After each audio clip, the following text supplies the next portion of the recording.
We're here at Gatorback to test out the new Triumph TF250X. We've all heard the rumours of the bike for a long time, especially in the UK.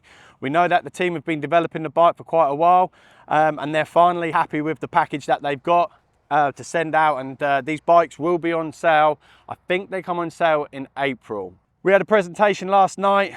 The details of the bike is second to none. I've got to say that it looks like they've taken all the best parts from the other manufacturers and put them all together to make this awesome package that you're looking at right now.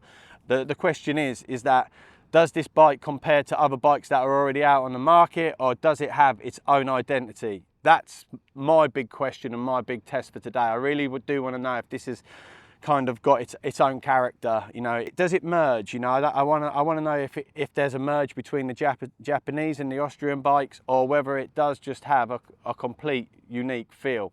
Because these are exciting times. Another bike manufacturer entering the off-road market is exactly what we need. I embrace it. I welcome it. More competition, the better, as far as I'm concerned. So yeah, thumbs up. Let's see what today brings.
So I'm here with Ricky Carmichael and Jeff Stanton, and I've just finished the day. Yeah, finished the day riding 2024 TF250X, and well, my opinion, it's a refreshing opinion that I rode the bike today, and I do feel that it has its own identity. Good. Which was the biggest thing for me. At the start of the day, I mentioned that's what I wanted to know. I didn't want it to be a merger of machines. I know that it has all the best components from other machines, yeah, but it still has its own identity and feels. It's strange because it doesn't feel different. You feel at home. Well, that's the thing. I think that we are so preconditioned to judge a motorcycle on, well, it kind of is like this bike, or it's kind of like that bike. So you know, and you're always looking for the best from both worlds. And I think that's what we tried to do, developing this chassis, is have something that does everything really well, rather than be great in one area and not hitting the mark whatsoever in the other area. So to your point, like when we hear people, and we've heard several people from the US side, from the UK side, say that it has its own identity, and for us that's a huge sigh of relief, because that was the goal. We had benchmarks, you know, Yeah. there's a lot of great competitors out there, manufacturing competitors. But you know, we wanted to take the best of everything and try to put all of that in one. So you know, I know that there'll be some tough critics, but I think overall it is a fantastic motorcycle, and it does a lot of things well. Do you feel that you've kind of left a mark yourself on on the model, on the machine. Oh, 100%. So does that give you a sense of achievement? Never mind like what everybody else is saying. Even if I know you want them to like the bike, and we all do like the bike, and it has had good reviews, right? From not that people know as of yet, but just being involved from the get-go. Yeah, so there's a lot of influence. I wouldn't say for how I particularly want the motorcycle and how, because I'm going to do special things to it, with suspension settings and personalizing it with things of that nature. But like as a production model, absolutely there are things in there that I thought would be good for the consumer and be good for racing as well. It can't just be made for racing. It's got to be made for someone like you that maybe don't ride as hard as a professional racer, but still can carry a good load and you need it to perform in certain situations. And yes, so there is quite a bit of influence on implemented into this chassis from myself and certainly Tedesco's knowledge and what we've learned in the past that doesn't work, whether it be from racing or from a production standpoint, and what we hear from the general consumers. And that's the key, is that target mark, and not having everybody think that it's a bike that Tedesco built and Ricky built and they're not going to be able to handle it and fine-tune it to their ability. It's perfectly in the middle. Everybody that rides it, you have to have that for the sale and to be able to make money and keep this thing rolling. You got to have a small target area to hit to the beginner to novice rider to the expert rider can fine-tune it, and they've done a great job with it. You've got a wide range. Yeah, absolutely, That's and that's the key. Yeah. And that definitely is the case when you ride it out on track. Yeah. Hence, like if you need that extra power, it's there. There's an extra kick at the end. If you want to lug it in third, you can. Yeah, from the engine stuff. From the engine side. So it's a real rideable, usable power. Yeah. And the delivery is, I hate to use this, because I'm known to be saying about a delivery of power. Yeah. But that is a good delivery. Yeah. And to talk about the achievement that the group, the family, has put together in a 5-year program, started from scratch. Yeah. And built this from the ground up. You ask if there's satisfaction there. There's really satisfaction there just on the results from the last 3 or 4 weeks. And for me sitting in the stands with some of the big bosses at Detroit and their excitement when Jalek finished in 6th place, and super excitement. A lot of work and effort, time. It was a good achievement. It was an unbelievable achievement. When you really think about 5 years versus everybody else has been doing this for 50 to 60 years. Yeah. And they put the program together in 5 years. And Triumph have been really brilliant to work with, right? So you're exactly right. So they're an iconic brand, and you know that. They've been in the business for such a long time, and their commitment level is what I was really shocked by, because I've never worked with them until taking on this project. And their commitment to excellence is what I really liked, and the people in house. So you take someone like Stanton or myself, like we've been very fortunate in our lives to where we don't have to do this for a buck. We do it because it's passionate, and most importantly, we do it because we like the people within the company and their commitment level and dealing with them on the day-to-day.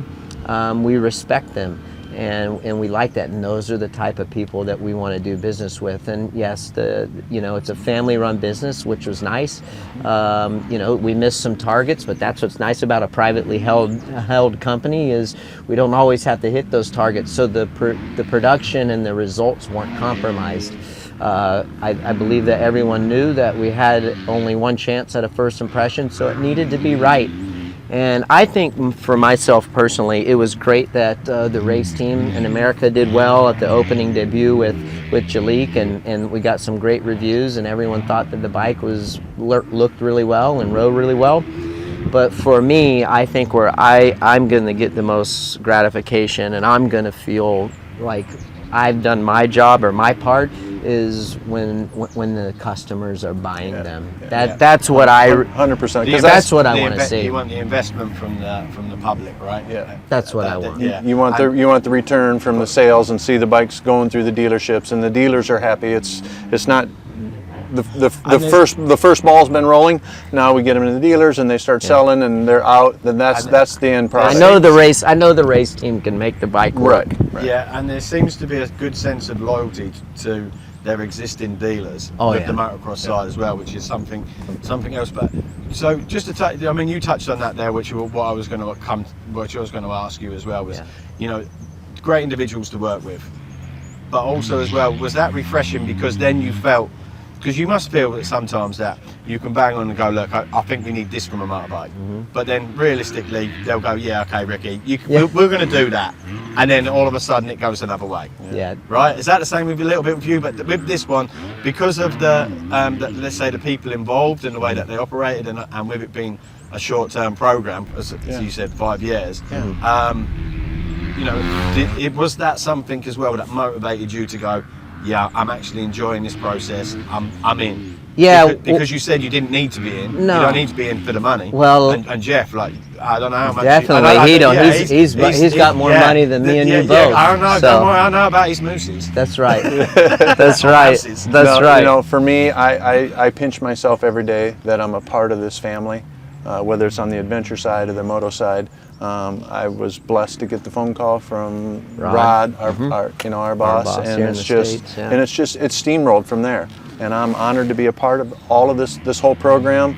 And it, like I said, it's a family, and what the family can do to make changes and put this whole program together and not have a whole committee and a big corporation and everything that goes with it. That's why it went so successful in a 5-year program through COVID and through everything that we've gone through the last 5 years. Yeah, and let's be honest, regarding what you want and the outcome what needs to be achieved, I believe once the bikes start rolling out at the tracks, word spread, it's going to spread like wildfire, and I think people are definitely going to invest.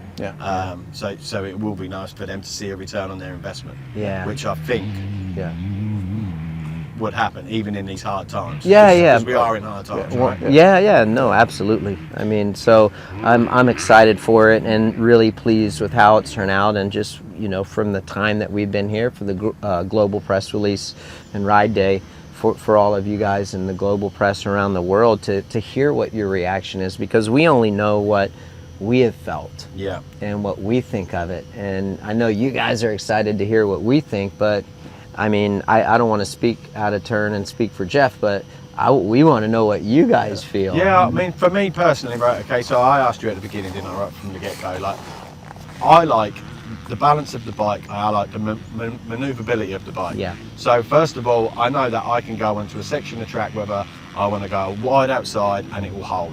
If I want to cut in tight, it will do that. I don't have to set up too much on the lead up to do that. Right. Because very nimble. Yeah. So that in itself is good. Next, obviously, the suspension. You know, that's preference. But happy with the suspension. Power, you know, again, we've talked about how the delivery hits, how it drives out of turns, and also as well, the bike does have that second stage hit.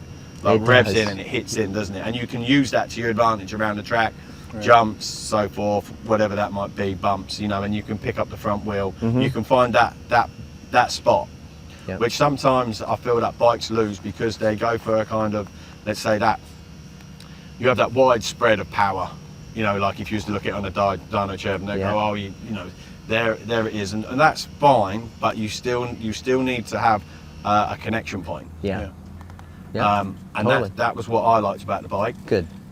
What about you? Give me two things, or two things, Ricky, that you. For me, I like how it's balanced. I don't feel like the pitch goes from forward to rear is bad. I like how you don't have to run a whole lot of sag. I like how you can run it very balanced and like a neutral position. I like the aesthetics of the bike. I think it's a sexy looking motorcycle. I really do. It looks factory, doesn't it? Yeah, it does. It's got that. It does. I love the KYB suspension. I think the window to get the settings right is much bigger, and the suspension is more forgiving. It has a wider range, a very comfortable feel.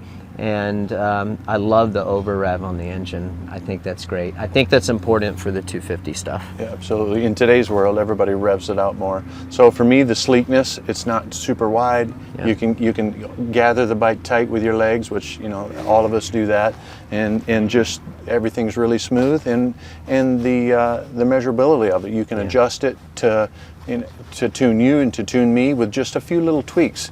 Unlike other bikes, you have to make big changes, link changes, spring changes. Yeah. We've made changes the last couple of days just by 5 mil here, 5 mil there, and made guys comfortable. Yeah. And to me, that's huge when they start writing these articles about this bike. Hey, I raised it 5 mil and it changed the bike dramatically. And so just the adjustability is super important. And you touched on something there which is good, which is the connection point from body to bike, right? Mm-hmm. It does feel good in allowing you to move. Absolutely. Yep. And then, so obviously we've spoken quite a lot about the bike. Yeah. I think we've covered that. Yeah, we have. You know, but the guys, you know, at Triumph, they've invested. Massively. And they're investing into the team, into the setup, into, let's say, the next generation. Yeah, and the facility that they purchased, was it a year and a half ago? They invested into. Yeah, they have a full-blown facility just south of the Triumph U.S. headquarters in Georgia, and you know, you're starting to see these facilities pop up. You know, Star bought my facility, and you started that? Yeah, I guess I did. I wouldn't say that I started that, but yeah. So you're starting to see these facilities pop up, and Triumph. I mean, that wasn't just a chip in the bucket. I mean, that shows another thing of their commitment. They're here for the long haul. Yeah. They want to get more people invested in the sport, which is important. But they also would love for everyone to consider the Triumph brand. So they're putting in a lot of effort and resources. And I like that they've built a facility. It's first class, and really, I think that you need it these days. I think that you need a facility these days because it basically forces the rider to have to perform, and if the rider doesn't perform, it's not going to be because they didn't have the tangibles or they didn't have the resources. And in this day and age, you know, you have to cover your backside. Yeah. And you know, you don't need any excuses, and you're like, hey, we have the facility, we have the equipment, and yeah, like this is your domain right here, and no excuses. You have the track, the facility, the personnel. It's really a no-brainer. So, and that's just another step. That is another step, and that I hope that everyone recognizes and sees the commitment level from Triumph. Well, thank you for your time. Thank you, my friend. Yeah, thank you very much. Appreciate it. Absolutely. Thanks for taking it easy on us out there today. Yeah, it was a good day, wasn't it? It was. Yeah, you was a bit surprised, weren't you? Yeah, I've got it on GoPro. You know what? He gave me the fist bump because he was like, you know. Dude, I think you could. Yeah. You feel like now with the Triumph coming out, you think maybe go work a deal, come back vet nationals champion.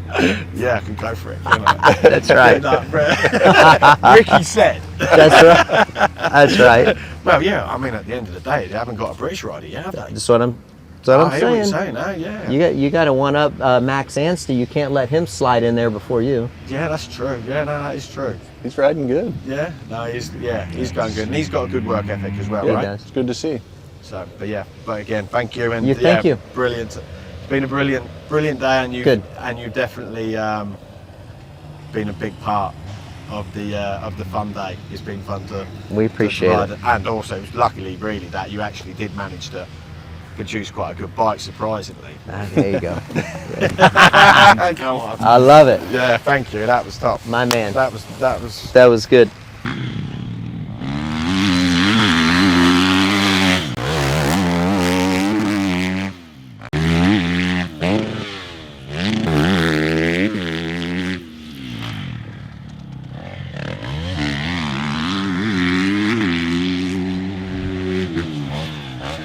So we're here with the man who treats the new Triumph TF250X like his baby, and rightly so as well, because you know this machine is definitely a machine that is going to be welcomed into the community. I feel I've already said that it's got its own identity.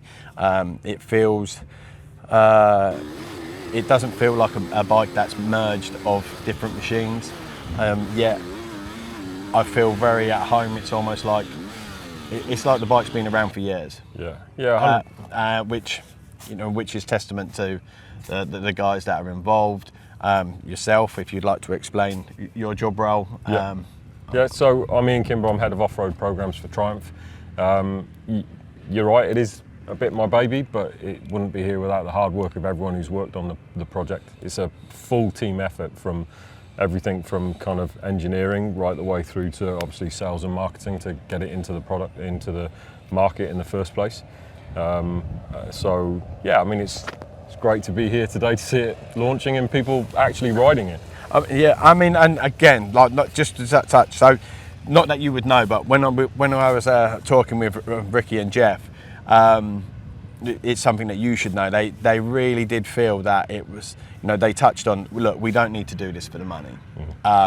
Actually working with Triumph, working with the team, it was something that they felt the passion. They felt that you wanted to produce a bike which was capable to compete from the get-go, and they've enjoyed the process, and they really did echo the enjoyment of working with you, and how easy it was. Yeah, 100%. I mean, it's been great working with the guys. All the guys we've got on it, Ricky, Ivan, Ivan, Clement, Jeff. They're just they're such a good group of people, and they're the same as us. Everyone's pulling in the same direction. We're all focused on delivering the absolute best bike we could. It wasn't going to leave the doors until it was right. Yep. And now marks the kind of pinnacle of that point. And it's been a great opportunity for us to all work together. We have fun, but everyone takes it very seriously in terms of delivering a bike that's going to deliver the goods for everyone. And on that note, you've some investment, some commitment. Yeah, 100%. I mean, the investment that the company's put into it to deliver a class-leading bike, hopefully. Not just in terms of the OE program and the tooling that goes into it, but the race program that we're putting out as well. The facility that we're investing in North America to be the home of Triumph Racing in North America. Everything is a massive investment, and it's all focused on us being all in at the end of the day.